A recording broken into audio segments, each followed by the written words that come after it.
तासाची सगळ्यात मोठी बातमी येते कारण जिल्हा परिषदा पंचायत समित्या या निवडणुकांसंदर्भात सुप्रीम कोर्टामध्ये सुनावणी पार पडलेली आहे आणि या सगळ्या निवडणुका आधीच्या आदेशानुसार घ्या असा आदेश सुप्रीम कोर्टाने दिलाय।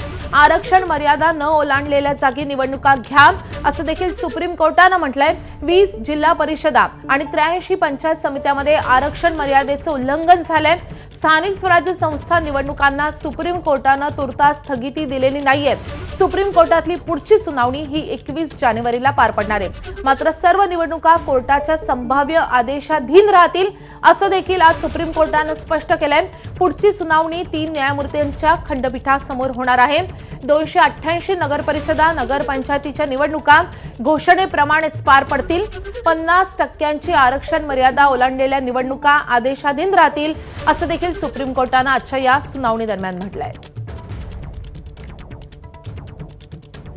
त्यासोबतच आगामी महानगरपालिका जिल्हा परिषदा पंचायत समित्यांच्या निवडणुकीमध्ये 50% वर आरक्षण नको असा आदेशही सुप्रीम कोर्टाने दिलेला आहे।